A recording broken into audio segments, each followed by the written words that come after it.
Hello friends, कैसे आप सब। यहाँ पे हम लोग स्टार्ट करने जा रहे हैं क्लास 7 का जो 10th चैप्टर है इलेक्ट्रिक करंट और उसका इफेक्ट। तो जैसा कि आप सभी जानते हैं एनसीईआरटी मास्टर सीरीज हम लोग स्टार्ट कर चुके हैं और यहाँ पे हम लोग क्लास 6 to 10th जो है एक एक चैप्टर्स को कवर करने वाले हैं। तो क्लास 7 का 9 चैप्टर ऑलरेडी हम लोग कंप्लीट कर चुके हैं। इसमें हम लोग 10वां चैप्टर को कंप्लीट करेंगे। और जैसा कि आप सभी जानते हैं सभी एग्जाम में, कोई भी एग्जाम हो इंडिया का, उसमें जो एनसीईआरटी होता है सबसे मोस्ट इंपोर्टेंट होता है। सारा क्वेश्चन उसी पे बेस्ड रहता है, इसलिए एनसीईआरटी अच्छा से पढ़िए और एक अच्छा लेवल साइंस का बना लीजिए। क्योंकि एनसीईआरटी अगर आपके पास नहीं है, उसका लेवल नहीं है, तो फिर आपके अंदर वो कॉन्फिडेंस नहीं आ पाता है, क्योंकि आप चीजों को रटते हैं।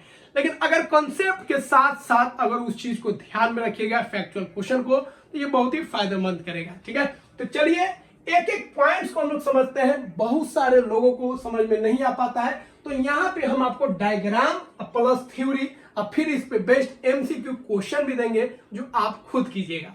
तो ये अगर अच्छा से पढ़ लेते हैं तो सारा का सारा क्वेश्चन आपसे बन जाएगा और आप खुद बनाइएगा।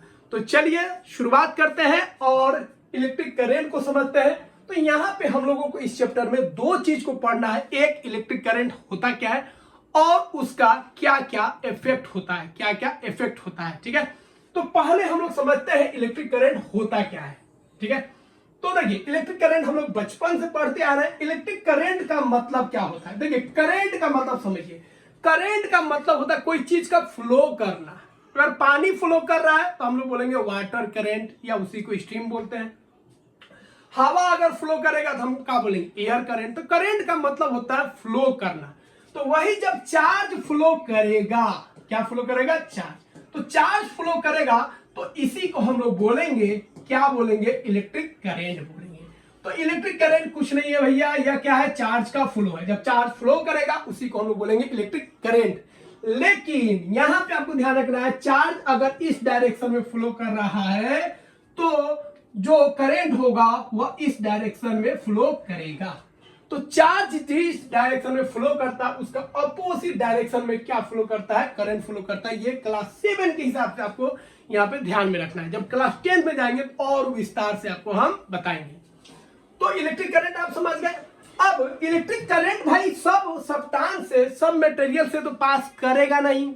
अब इलेक्ट्रिक करंट को एक जगह से दूसरी जगह जाने के लिए कुछ ना कुछ उसको मीडियम चाहिए, ऐसा मटेरियल चाहिए जिसको पास कर सके। ठीक है, जिस पानी को कुछ ना कुछ रास्ता चाहिए, हवा को कुछ ना कुछ रास्ता चाहिए जाने के लिए। ठीक है, उस रास्ता को बंद कर देंगे तो ना पानी जाएगा ना हवा जाएगा। उसी तरह इलेक्ट्रिक करंट को जाने के लिए कुछ मटेरियल चाहिए जिसको हम लोग कंडक्टर बोलते हैं। क्या बोलते हैं, कंडक्टर।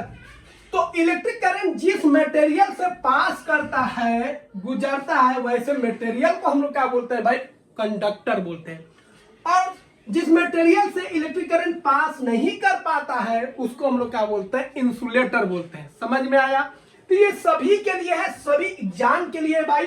अगर आपको साइंस में कुछ नहीं आता है तो भी आपको घबराना नहीं है। क्लास 6 से आपको 10 तक अगर पूरा अच्छा से पढ़ लेते हैं तो यकीन मानिए आपके इतना बेस्ट और स्ट्रॉन्ग साइंस किसी का नहीं होगा। क्योंकि पूरा जो भी बुक बनता है भाई, सबका बेस यही रहता है।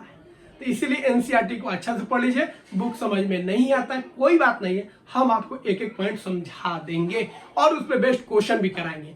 और इसका जब शॉर्ट वर्जन लाएंगे, रिवीजन वाला लाएंगे, तो ये 4-5 पेज में, वो एक पेज में ही एक चैप्टर को हम क्लियर कर देंगे। ठीक है, तो पहले मेन पॉइंट्स को समझ लीजिए। तो कंडक्टर हो गया, दूसरा इंसुलेटर हो गया जिससे करंट पास नहीं करता है। ठीक है, तो देखिए जैसे अल्युमिनियम हो गया, मेटल जो होता है कंडक्टर होता है, अल्युमिनियम हो गया। ठीक है, कॉपर हो गया, ग्रेफाइट हो गया। ग्रेफाइट नॉन मेटल होता है फिर भी ये कंडक्टर होता है। ठीक है, स्टील हो गया, टैप वाटर। टैप वाटर मतलब डिस्टिल वाटर की बात नहीं करेंगे। डिस्टिल वाटर या रेन वाटर जो होता है प्योर वाटर होता है, उसमें कोई आयंस नहीं होता है, इसीलिए वह जो होता है भाई वह गुड कंडक्टर नहीं होता है। बाकी जो पानी है मिनरल होता है, उसमें नदी का ले लीजिए, ठीक है, पौंड का ले लीजिए, कल का ले लीजिए, नल का ले लीजिए, जल का ले लीजिए, कहीं का भी नल जल वाला पानी ले लीजिए, सब के सब क्या होगा भाई, गुड कंडक्टर होगा, उससे इलेक्ट्रिसिटी पास करेगा। लेकिन अगर आप हवा लेते हैं, हवा से करंट पास नहीं करता, हवा से करंट पास करता तो फिर हम लोग सर्वाइव नहीं कर पाते। कौन वो तार ले आता है से सीधा कर देता, लगा हो जाता। ठीक है, तो तार ऐसे रखता, हवा से पास करता तो कोई जीवित रह पाएगा? नहीं रह पाएगा। तो भाई हवा जो होता है वह इलेक्ट्रिसिटी का बैड कंडक्टर होता है, इंसुलेटर होता है। ग्लास जो होता है ये भी इंसुलेटर होता है। वुड जो होता है, लकड़ी, वो भी इंसुलेटर होता है, लेकिन ध्यान रखिएगा भीगा हुआ नहीं। इन्हें जो भीगा हुआ ले गए, सर बोले थे ये क्या होता है, बैड कंडक्टर होता है, सटा दिए। ठीक है, तो सटा दीजिएगा तो सट जाएगा। रबर हो गया, ये भी क्या होता है भाई, बैड कंडक्टर होता है। जो पेपर पे हम लोग लिखते हैं वो भी क्या होता है, बैड कंडक्टर होता है। और प्लास्टिक जो होता है ये तो बैड कंडक्टर होता ही है भाई, क्योंकि जितना भी तार और जो दिस डैट सब बनता है, सबके ऊपर एक पीवीसी होता है, एक प्लास्टिक का लेयर होता है, जिससे डायरेक्ट हम लोग करंट के टच में नहीं आ जाए। नहीं तो टच में जाएंगे तो टच में रह जाएंगे। ठीक है, चलिए, तो कंडक्टर क्या है, इंसुलेटर क्या है, हम लोग समझ गए। अब आगे हम लोग समझते हैं सर्किट। ठीक है, मुन्ना भाई वाला सर्किट, इलेक्ट्रिक सर्किट की क्या है। तो देखिए, करंट को जाने के लिए कुछ ना कुछ तो इंतजाम चाहिए। तार चाहिए, फिर तार से कुछ बल्ब लगा होगा जो जलेगा, रेसिस्टेंस होगा, कुछ हीटर लगा होगा, कभी फैन लगा होगा, कभी बल्ब लगा होगा। तो ये पूरा जो सिस्टम है इसी को हम लोग बोलते हैं इलेक्ट्रिक सर्किट। क्या बोलते हैं, इलेक्ट्रिक सर्किट।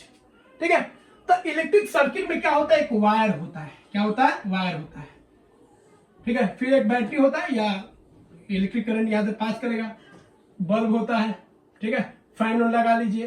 तो इस तरह ये जो आपका पूरा जो सेटअप है इसी को हम लोग क्या बोलेंगे, इलेक्ट्रिक सर्किट बोलते हैं।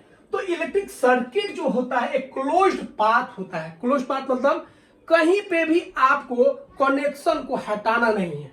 इसमें स्विच भी होता है। जैसे ये वाला आप देखिए, ये आपका क्या हो गया, एक सर्किट हो गया। ठीक है, यहां पे क्या है भाई, बैटरी को यहां पे जोड़ दिए हैं।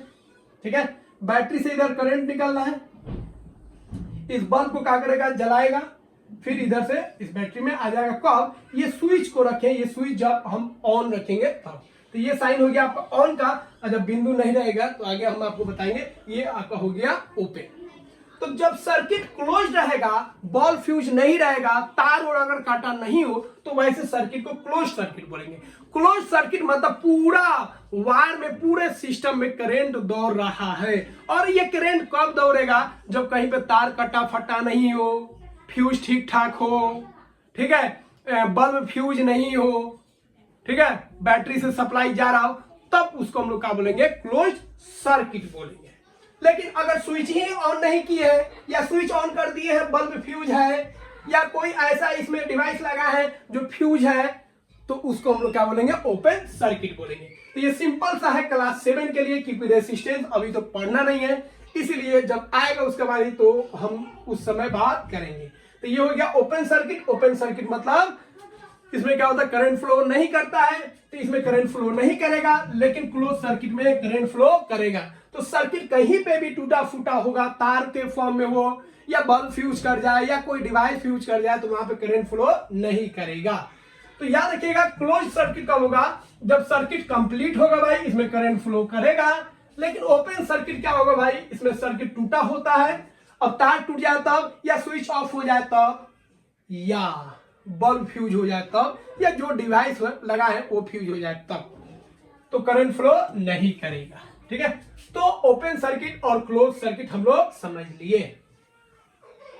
अब हम लोग समझेंगे भाई इलेक्ट्रिक सेल क्या होता है। ये सब क्लास 7 का पॉइंट्स है। तो क्लास 7 में जितना पॉइंट्स दिया है सब आपको हम अच्छा से समझा देते हैं, जिससे आपका एक बेसिक तैयार हो सके। फिर ये चैप्टर आपको क्लास 10 में भी मिलेगा। ठीक है, तो देखिए इलेक्ट्रिक सेल क्या होता है।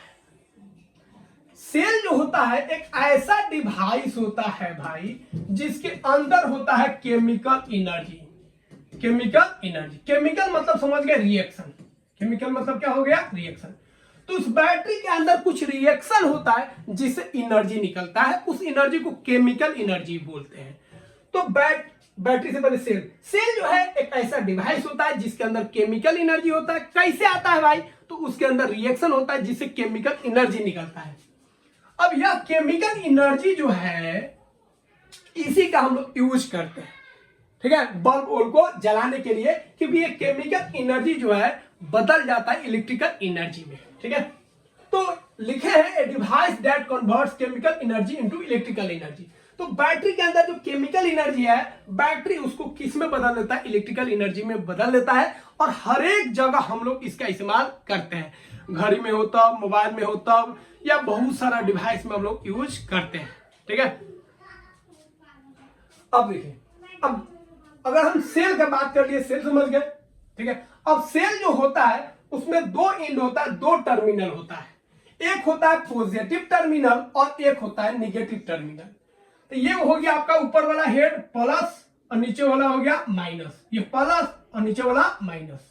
ठीक है, तो ऊपर वाला जो होगा उसको पॉजिटिव टर्मिनल बोलेंगे, और बैटरी के नीचे वाला ये वाला पोर्शन नहीं, ये आप जो देख रहे हैं ना, ये जो निकला हुआ है। ठीक है, और इसके बेस में नीचे जो होता है वो निगेटिव होता है।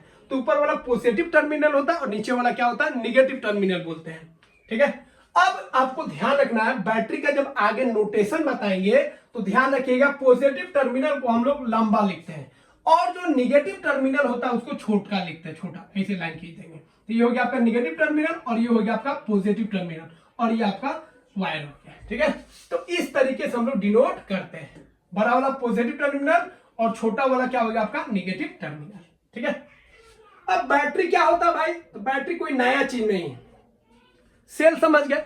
अब दो सेल या दो से अधिक सेल को आप ज्वाइंट कर देते हैं एक सीरीज में, तो वैसे सेल को कॉम्बिनेशन को हम लोग क्या बोलते हैं, भाई बैटरी बोलते हैं। तो बैटरी कुछ नहीं है, ये सेल का कॉम्बिनेशन है। किसका कॉम्बिनेशन है, सेल का कॉम्बिनेशन ऑफ टू और मोर सेल। तो दो और दो से अधिक सेल जब भैया कंबाइन करेगा तो उसको हम क्या बोलेंगे, बैटरी बोलेंगे। जैसे इन्वर्टर बैटरी हो गया। ठीक है, जो भी हम लोग घर में यूज करते हैं, गाड़ी में यूज करते हैं, वो बैटरी हो गया। क्या कि उसमें बहुत सारा सेल का कॉम्बिनेशन होता है, बहुत सारा सेल मिलकर उसको बनाता है। ठीक है, अब हम लोग सेल को कैसे कनेक्ट करेंगे, उसका नियम होता है। इन्हें जब प्लस प्लस में लगा दिए, माइनस माइनस में लगा दिए, तो फिर वो बैटरी नहीं हो पाएगा, कहीं कनेक्शन जाएगा ही नहीं। ठीक है, तो बैटरी में क्या करते हैं, एक का प्लस दूसरे के माइनस के साथ, फिर एक का माइनस दूसरे के प्लस के साथ, एक का माइनस दूसरे के प्लस के साथ, ऐसे कंबाइन करते हैं। मतलब एक प्लस आएगा तो एक माइनस, फिर एक प्लस एक माइनस, एक प्लस तो एक माइनस, ऐसे ज्वाइंट करते हैं। ठीक है, तो ऊपर अगर प्लस है तो नीचे माइनस, फिर प्लस माइनस, मतलब एक शेप में रखेंगे। बैटरी को सीधा करते जाइए या उल्टा करते जाइए, एक डायरेक्शन में रखिएगा तो भी वो बैटरी बनेगा, तभी वहां से पूरा आपका चार्ज क्या होगा, फ्लो करेगा। ठीक है, अगर ऐसे है तो कोई बात नहीं, इसका एक इंट ऐसे जोड़ दीजिए, top bottom top bottom top bottom top bottom, तो ऐसे आपके क्या हो जाएगा, एक सीरीज तैयार हो जाएगा। ठीक है, तो बैटरी समझ गया। तो बैटरी सेल की तरह होता है, सेल का कॉम्बिनेशन होता है, इसीलिए बैटरी में भी एक पॉजिटिव टर्मिनल हो जाएगा और ये क्या हो जाएगा, आपका निगेटिव टर्मिनल हो जाएगा। अब हम लोग बात करेंगे क्लास 7 में, ये भी दिया है एक जगह, इसीलिए इसको भी थोड़ा डिस्कस हम लोग कर लेते हैं। ठीक है, तो यहाँ पे हम लोग क्लास 7 के हिसाब से ही पढ़ेंगे, ज्यादा 30 मार्क का नहीं बनेंगे, ज्यादा होशियार नहीं बनेंगे। ठीक है, कहीं क्लास 10 में आएंगे तो थोड़ा और लेवल बढ़ाएंगे, और जब क्लास 6 to 12 एक जब वीडियो बनाएंगे इलेक्ट्रिक करंट, तो वहां पे हम लोग 0 to हाई लेवल तक जाएंगे। ठीक है, तो अभी आपको बस बेस को कंप्लीट करना है और पूरे कॉन्सेप्ट को समझना है। देखिए, इलेक्ट्रिक करंट जो होता है भाई, दो तरह का होता है, एक होता है डीसी और एक होता है एसी। तो घर में जो हम लोगों का आता है करंट वो आपका एसी होता है, ये वाला एसी मत समझिएगा, एसी मतलब अल्टरनेट करंट। और जो बैटरी वाला करंट होता है वह होता है डीसी, डायरेक्ट करंट। ठीक है, तो इलेक्ट्रिक करंट दो तरह का हो गया, एक डायरेक्ट करंट और एक हो गया आपका अल्टरनेट करंट। अब आपको ध्यान रखना है, डीसी जो होगा, डायरेक्ट करंट जो होगा, एक डायरेक्शन में ये चलता है, एक ही डायरेक्शन में। लेकिन अल्टरनेट करंट जो है, जो हम लोगों के घर में आता है पोल वोल से बाहर से, वो भाई वो एक डायरेक्शन में चलता है, वो ऐसे ऐसे ऐसे ऐसे चलेगा। तो ये हो गया आपका डायरेक्ट करंट, एक डायरेक्शन में जा रहा है, और एक अभी ऊपर नीचे ऊपर नीचे ऊपर नीचे ऐसे कर रहा है, तो इसको हम लोग क्या बोलेंगे, अल्टरनेटिंग करंट। नाम है अल्टर है, अल्टर, और ये क्या है, सीधा है, डायरेक्ट है। तो डायरेक्ट करंट मतलब डायरेक्ट जा रहा है, अल्टरनेटिंग करंट मतलब अल्टरनेट जा रहा है, एक डायरेक्शन में नहीं जा रहा है। तो करंट का डायरेक्शन फिक्स होगा तो डायरेक्ट करंट बनेंगे, और जब डायरेक्ट मतलब जब डायरेक्शन फिक्स नहीं होगा तो उसको हम लोग क्या बोलेंगे, अल्टरनेट करंट बोलेंगे, एसी बोलेंगे। ठीक है,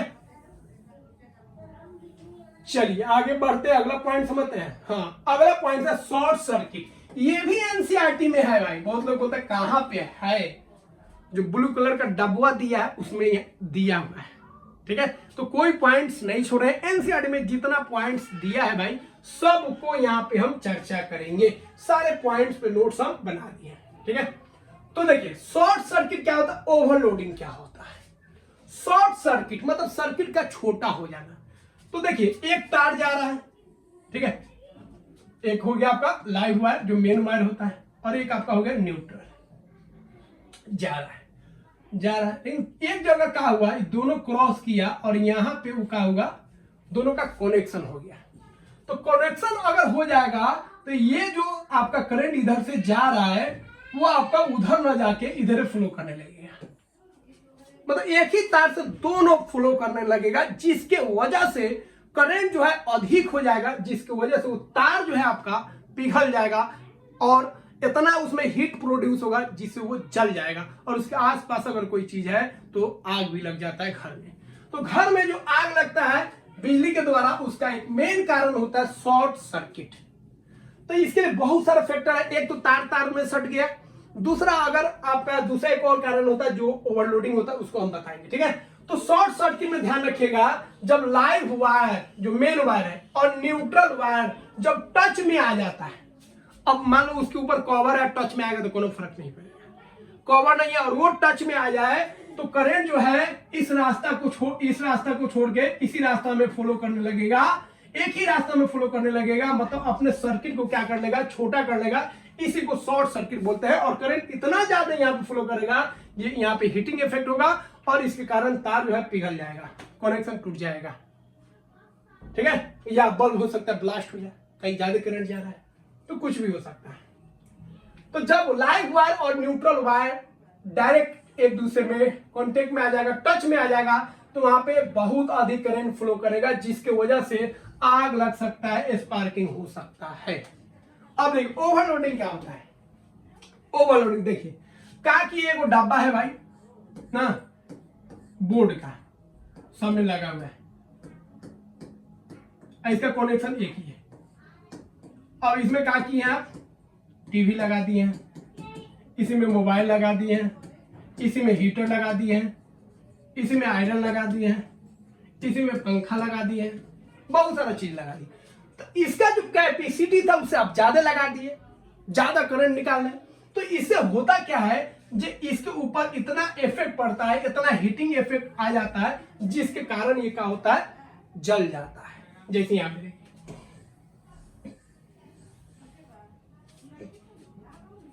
तो ओवरलोडिंग कब होता है भाई, जब बहुत सारा डिवाइस को आप एक ही सर्किट में लगा देते हैं, जिससे अधिक से अधिक करंट निकलता है, लिमिट से ज्यादा करंट निकलता है, जिसकी वजह से करंट ज्यादा होगा तो हीटिंग भी ज्यादा होगा, और ओवर हीटिंग होगा तो वहां पे क्या होगा भाई, आग लग जाएगा, जो डिवाइस है वो जलने लगेगा।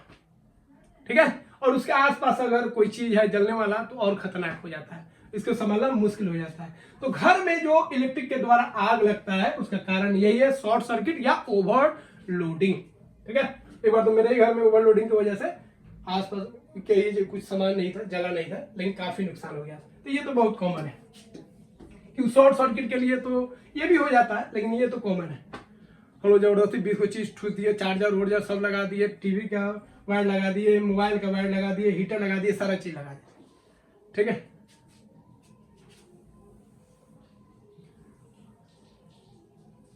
चलिए देख लेते हैं कैमरा जो है सही से काम कर रहा है कि नहीं कर रहा है। कर रहा है, बहुत टेंशन रहता है। हाँ, अब हम लोग बात करेंगे इलेक्ट्रिक करंट का इफेक्ट क्या है। देखिए अब इलेक्ट्रिक करंट अगर किसी कंडक्टर से पास करेगा ना तो सीधा सीधी नहीं जाएगा भाई, बहुत बदमाश होता है, कुछ ना कुछ वो इफेक्ट दिखाएगा। तो जब किसी कंडक्टर से करंट पास करता है तो ये 3 इफेक्ट शो करेगा। ठीक है, एक होता है आपका हीटिंग इफेक्ट। क्या होता है, हीटिंग इफेक्ट।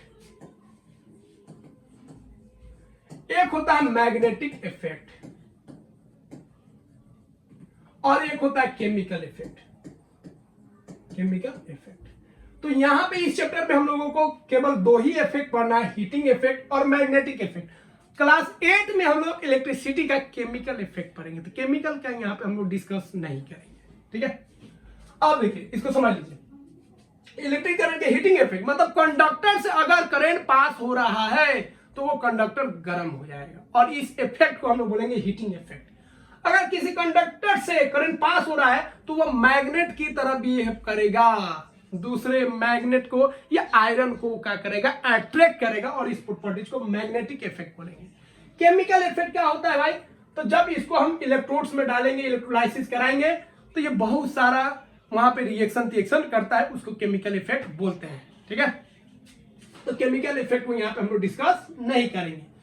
तो हीटिंग इफेक्ट को पहले हम लोग देख लेते हैं। तो बता दिए, जब किसी कंडक्टर से या किसी भी मटेरियल से जब करंट पास करेगा, सबसे तो पास करेगा नहीं, कोई कंडक्टर होगा, तो जब इलेक्ट्रिक करंट पास करेगा तो वायर जो होगा वो गर्म हो जाएगा, मतलब हीट को प्रोड्यूस करेगा, ठीक है। तो कोई भी वायर से अगर करंट पास करता हो तो जब ऑफ हो जाता है या स्विच को ऑफ कर देते हो, उसको टच करके देखिए क्या होगा, गर्म दिखेगा, ठीक है। ऐसा कीजिएगा नहीं, रिक्सी हो जाएगा, ठीक है। उन्हें और कर दिया तो दिक्कत हो जाएगा।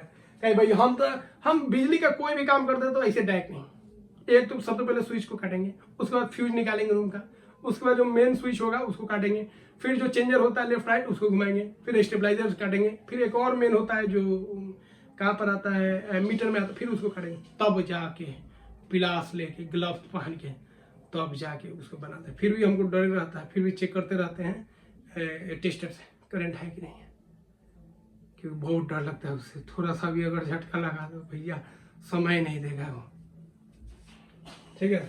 तो ऐसे डायरेक्ट हमको बहुत डर लगता है उससे, तो डायरेक्ट टच नहीं करना है उसको, ठीक है।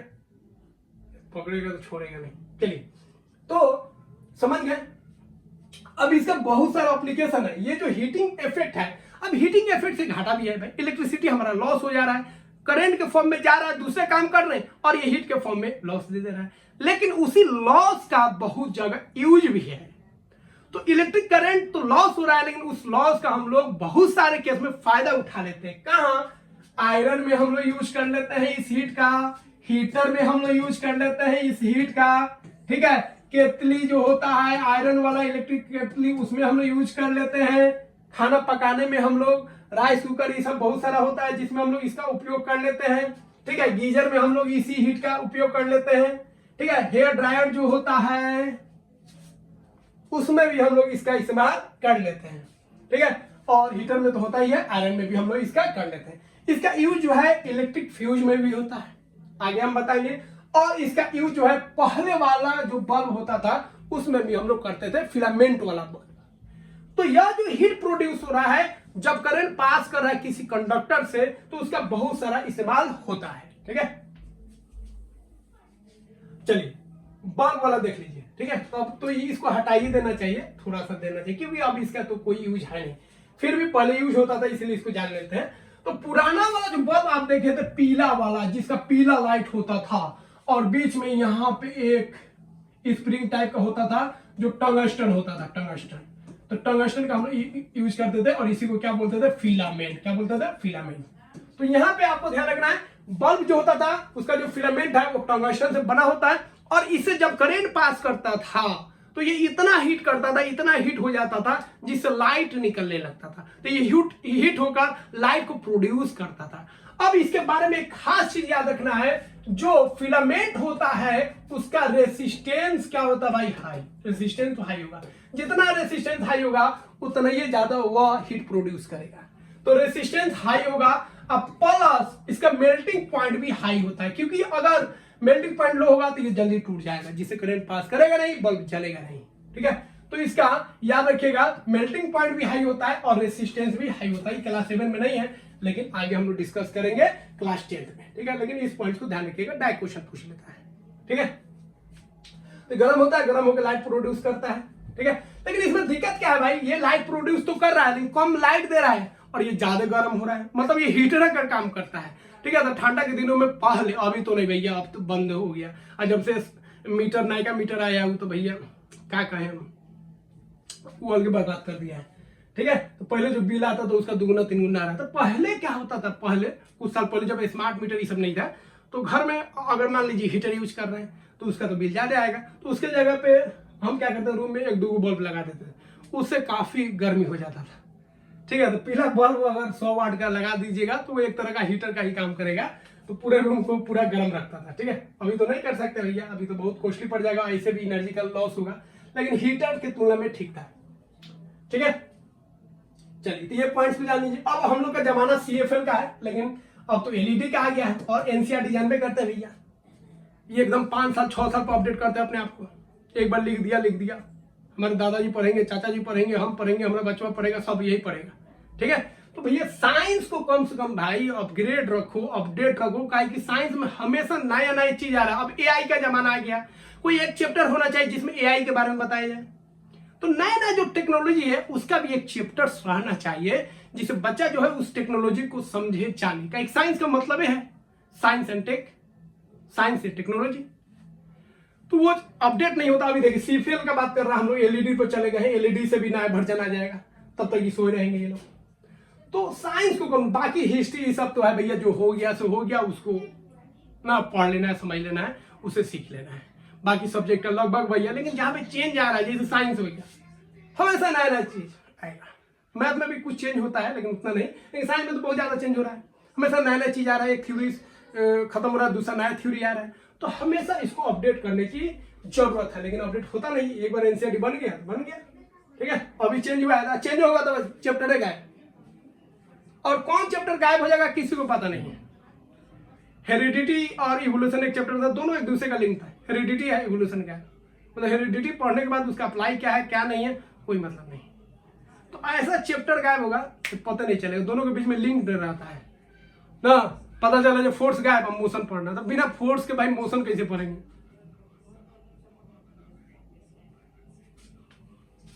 तो CFL का फुल फॉर्म हो गया आपका कॉम्पैक्ट फ्लोरोसेंट लैंप।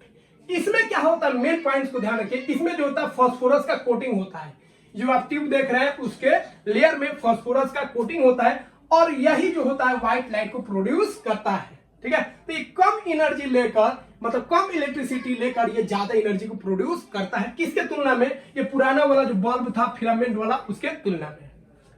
अब तो LED आ गया ना, LED तो 8-10 वाट में एक रूम के लिए काफी होता है।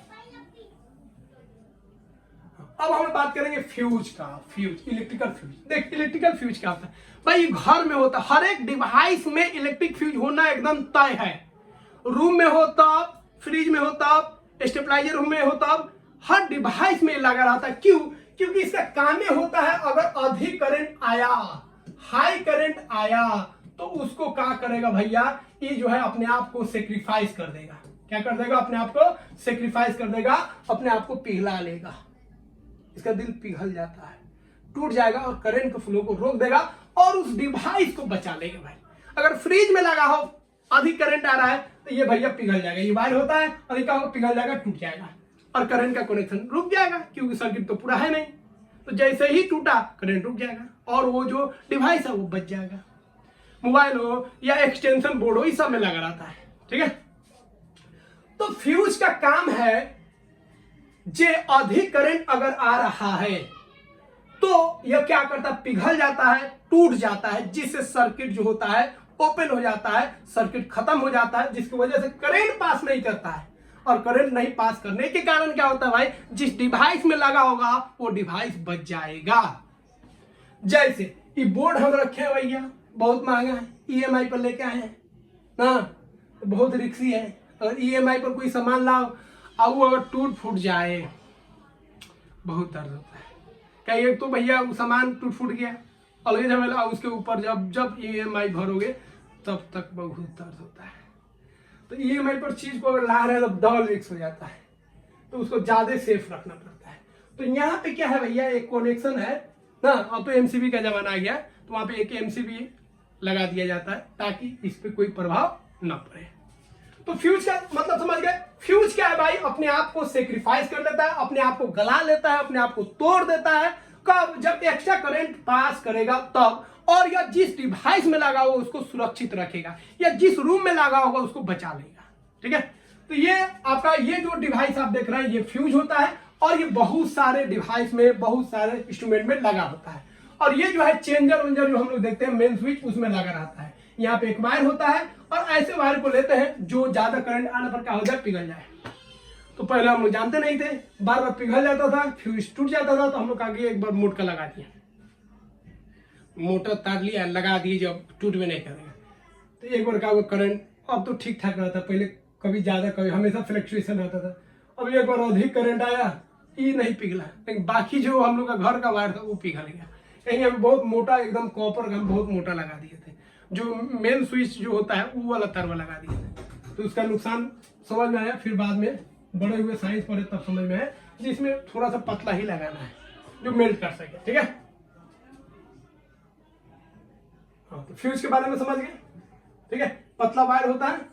अब इसका खासियत आपको ध्यान रखना है, इसमें रेसिस्टेंस क्या होगा, इसका भी रेसिस्टेंस हाई होगा, तभी तो हीटिंग इफेक्ट होगा।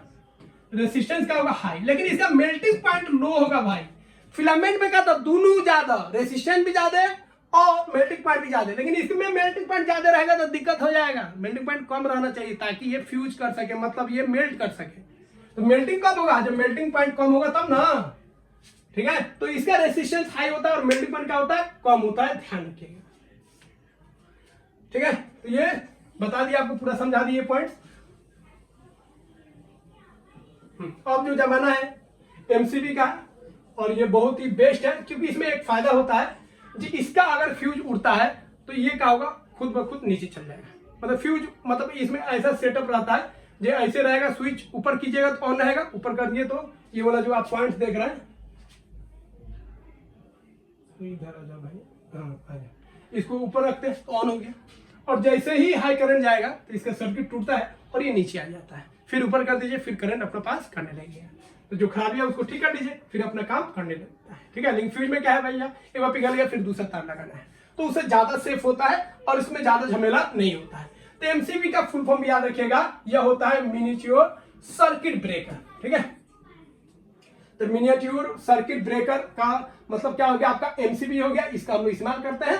ठीक है, छोटा एमसीबी आता है, बड़ा एमसीबी आता है, अलग अलग इसका एम्पियर का आता है। ठीक है, अब ऊपर हम लोग देख लेते हैं। अब जो भी डिवाइस आपको बताएं, जैसे हीटर हो गया, गीजर हो गया, आयरन हो गया, उसके अंदर जो होता है एक खास एलिमेंट होता है जो जल्दी गर्म होता है। हम आयरन का यूज नहीं कर सकते हैं, हम लोग यूज करते हैं नाइक्रोम। किसका यूज करते हैं, नाइक्रोम। तो आयरन में हम लोग नाइक्रोम का यूज करते हैं, हीटर में भी हम लोग नाइक्रोम का यूज करते हैं। तो नाइक्रोम क्या होता है, एलवाई होता है। क्या होता है, एलवाई। तो इसका खास बात क्या है भाई, इसका मेल्टिंग पॉइंट हाई होता है, मतलब अधिक से अधिक हीट भी जाएगा तो इसको दिक्कत नहीं है। और इसका रेसिस्टेंस भी क्या होता है, हाई होता है, क्योंकि रेसिस्टेंस हाई होगा तभी यह ज्यादा हीट होगा। तो हीट भी हो और टूटे भी नहीं, दोनों खासियत होना चाहिए। तो मेल्टिंग पॉइंट हाई होता है और इसका जो रेसिस्टेंस होता है वो भी हाई होता है। तो आयरन में, हीटर में, इस समय जो हम लोग यूज करते हैं, जो गर्म होता है और इतना गर्म होता है कि पूरा हम लोग उसे आयरन कर लेते हैं, पानी गर्म हो जाता है, खाना पक जाता है, उसको हम लोग क्या बोलेंगे, नाइक्रोम बोलेंगे। ठीक है, और इस नाइक्रोम को हम लोग क्या बोलेंगे, हीटिंग एलिमेंट। क्या बोलेंगे, हीटिंग एलिमेंट।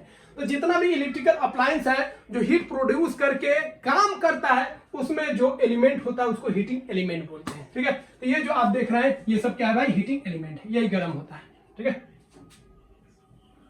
तो हीटिंग एलिमेंट का भाई लाल हो जाएगा, गर्म हो जाएगा और हीट प्रोड्यूस करेगा।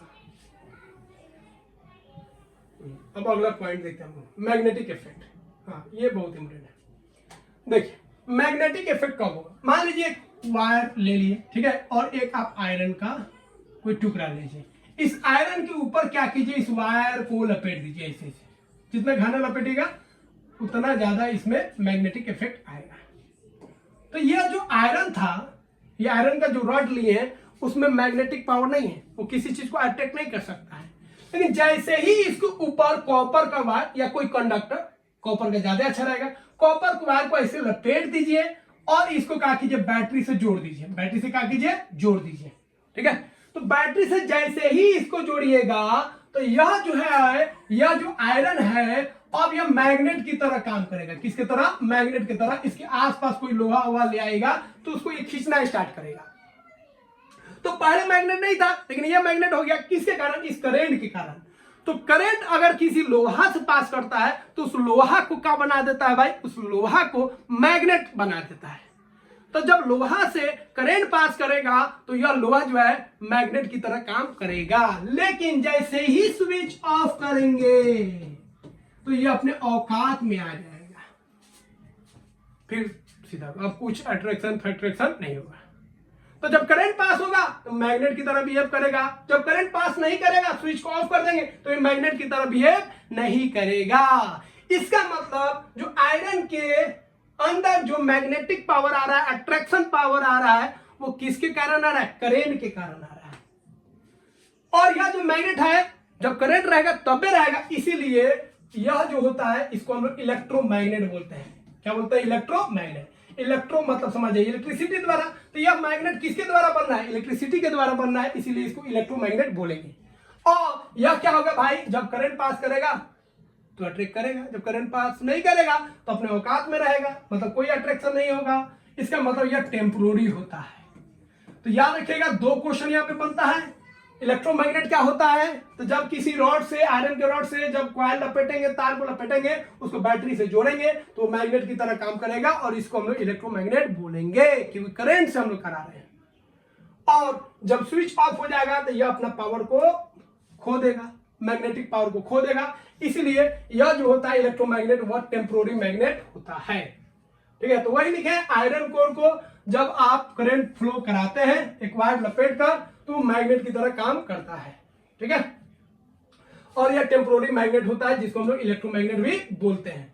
स्विच ऑफ होगा तो इसका जो मैग्नेटिज्म है वह क्या हो जाएगा? समाप्त हो जाएगा, और जितना ज्यादा वायर लपेटेंगे उसका मैग्नेटिक पावर उतना ही मजबूत होगा।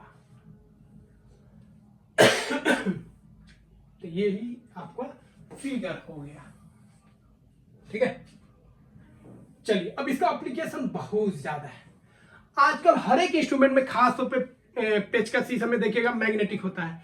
मेरा जो आईपैड है उसका जो खोल है उसमें भी मैग्नेटिक है। इसमें देखिएगा, इसमें जो पेन उन टच होता है इसमें भी मैग्नेटिक है। तो बहुत सारे डिवाइस में मैग्नेटिक प्रॉपर्टीज दिया जाता है ताकि वो काम को क्या कर सके? आसान कर सके। ठीक है, तो देखिए इलेक्ट्रिक मोटर जो होता है यह भी मैग्नेटिक इफेक्ट के कारण ही काम करता है। तो मैग्नेटिक जो नेचर है, मैग्नेटिज्म पे कौन कौन बेस्ड है? एक आपका इलेक्ट्रिक मोटर हो गया, इलेक्ट्रिक बेल हो गया, यह भी इसी पे काम करता है।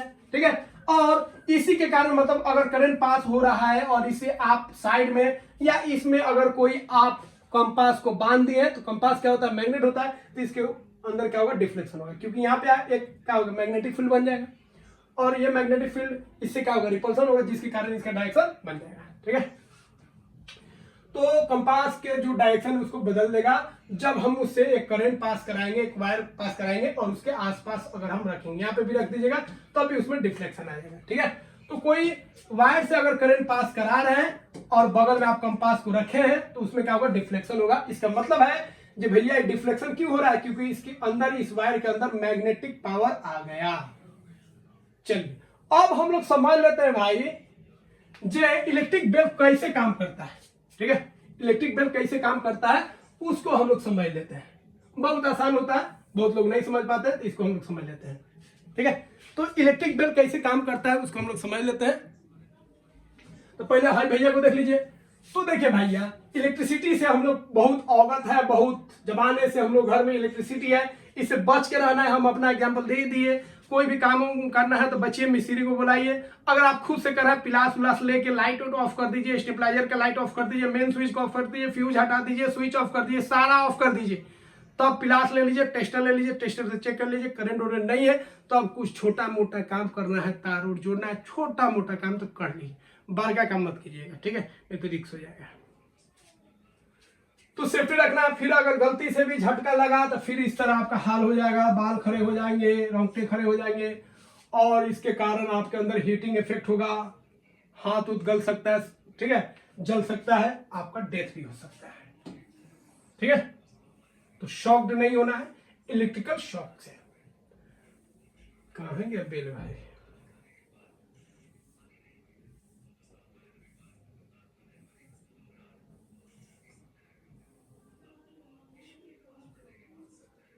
बेल को हम लोग समझ लेते हैं।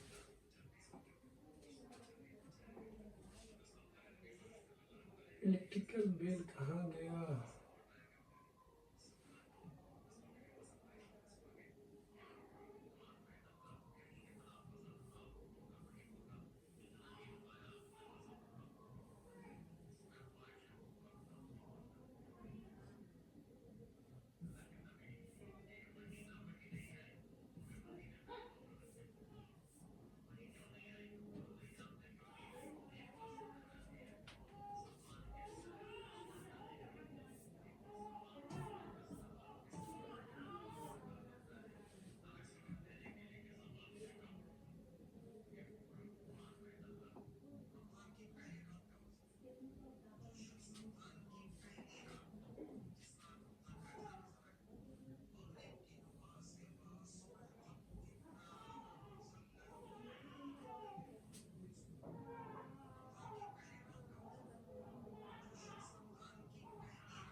चलिए, इलेक्ट्रिक बेल जो होता है कैसे काम करता है उसको हम लोग समझ लेते हैं। एकदम सिंपल होता है। देखिए इसमें क्या करते हैं, एक होता है आपका बेल होता है, क्या होता है, बेल यही बजेगा, ठीक है। तो इलेक्ट्रिक बेल जो होता है कैसे काम करता है उसको हम लोग समझ लेते हैं। ये हो गया आपका बेल, ठीक है, और ये हो गया आपका हैमर हो गया, जो इस पे क्या करेगा, स्ट्राइक करेगा, इस पर टकराएगा, और जितना बार टकराएगा उतना ही रिंग रिंग रिंग रिंग आवाज करेगा। तो बेल कैसे, घंटी कैसे बजता है उसको हम लोग समझ लेते हैं अच्छा से, एकदम आसानी से, बहुत आसान होता है। देखिए तो ये हो गया आपका ड्रम हो गया, जिसपे ये क्या करेगा, हथौड़ा टाइप का होता है, ये बार बार उस पर टकराएगा, ठीक है, और ये बजेगा। कैसे बजता है उसको समझ लेते हैं हम लोग। तो दो आयरन का टुकड़ा लेंगे, एक हो गया आपका आयरन का टुकड़ा ये, ठीक है, और एक हो गया आपका आयरन का टुकड़ा ये वाला, ठीक है, आयरन का टुकड़ा ये वाला ले लिया, और एक हो गया, दोनों आयरन टुकड़ा को ध्यान रखना। इसमें क्या करेंगे, इसको हम लोग इलेक्ट्रोमैग्नेट बना देंगे। इसे तार को लपेटेंगे और एक तार यहाँ पे लाएंगे, यहाँ पे स्विच रहेगा, और यहाँ से क्या करेंगे, बैटरी से जोड़ देंगे। फिर इसका एक एंड को यहाँ पे लाएंगे, और यहाँ पे मतलब एक कनेक्शन यहाँ पे भी होगा, ध्यान से दीजिए। ये कभी सटेगा कभी हटेगा, कैसे सटेगा कैसे हटेगा उसको हम लोग देख लेंगे, ठीक है। यहाँ पे ध्यान रखिएगा, सटेगा और एक बार हटेगा। जब आगे जाएगा तो ये कनेक्शन आपका क्या हो जाएगा, ठीक है, हट जाएगा, फिर पीछे आएगा तो सट जाएगा। नीचे स्प्रिंग होता है, जब ये आगे जाएगा तो स्प्रिंग खींचता है। अब कैसे काम करेगा उसको हम लोग समझ लेते हैं, ठीक है। अब देखिए ये जो है आपका इलेक्ट्रोमैग्नेट हो गया, ऊपर वाला जो तार लपेटा हुआ है ये आपका इलेक्ट्रोमैग्नेट हो गया। अब इलेक्ट्रोमैग्नेट होगा तो यह क्या करेगा, इसको अट्रैक्ट करेगा। क्या करेगा, इसको अट्रैक्ट करेगा। अट्रैक्ट करेगा, एक बार स्विच ऑन हुआ तो इसको अट्रैक्ट करेगा, तो इसको लगेगा टन, बजेगा। अब जैसे ही बजेगा ये आगे जाएगा, ये आगे जाएगा तो यहां पे जो कनेक्शन है वो कनेक्शन क्या हो जाएगा, खत्म हो जाएगा। फिर स्प्रिंग क्या करेगा, स्प्रिंग इसको खींचेगा तो फिर ये बैक में आएगा, फिर सटेगा, फिर दोबारा काम स्टार्ट होगा, फिर टर्न बजेगा। तो इतना फास्ट होता है, एक बार कनेक्शन हटेगा एक बार बढ़ेगा। तो कनेक्शन जब हटेगा तो आवाज करेगा, फिर जब सटेगा तो आवाज करना बंद कर देगा, क्योंकि यहां पे आ जाएगा। तो ये स्प्रिंग का बहुत बड़ा रोल होता है। दूसरा ये जो आपका मैग्नेटिक इफेक्ट है उसका बहुत बड़ा रोल होता है। और तीसरा ये जो बजाने वाला है इसका भी बहुत बड़ा रोल होता है। तो 3 पॉइंट्स हो गए, 1 2 3। और ये बरका जब ड्रम में नहीं रहेगा तो फिर किसको बजाएगा, ठीक है। तो ये मैग्नेटिक इफेक्ट पे बेस्ड होता है। स्विच को जैसे ही ऑन करेंगे यहाँ पे मैग्नेटिक इफेक्ट होगा, इसको अट्रैक्ट करेगा तो इसमें ड्रम सेकंड बजेगा, ताले क्या करेगा, स्प्रिंग होता है, फिर वापस लाएगा, फिर यहाँ पे कनेक्शन हो जाएगा।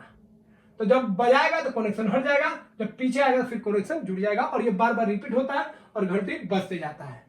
तो इस तरह हम लोग इलेक्ट्रिक बेल कैसे काम करता है उसको हम लोग समझ गए। अब इस पे बेस्ड आपको जो क्वेश्चन है वो क्वेश्चन दे देते हैं, उसको आप कर लीजिएगा, ठीक है। तो डिस्क्रिप्शन में लिंक दे देंगे, वहां से आप इसको कवर कर लीजिएगा। तो इलेक्ट्रिक करंट और उस पे जो केमिकल इफेक्ट है उस पे बेस्ड सारा क्वेश्चन दिए गए हैं। ये सारा क्वेश्चन आप खुद कर सकते हैं। तो इसको कीजिए और कमेंट बॉक्स में जरूर बताइए तो कैसा लगा आपको वीडियो, जरूर बताइए। और जो भी क्वेश्चन दिए उसको जरूर कंप्लीट कीजिए और कमेंट बॉक्स में आप बताइए, ठीक है, किसका क्या आंसर है, या आप टेलीग्राम में भी बता सकते हैं। तो मिलते हैं फ्रेंड्स अगले वीडियो में। जय हिंद।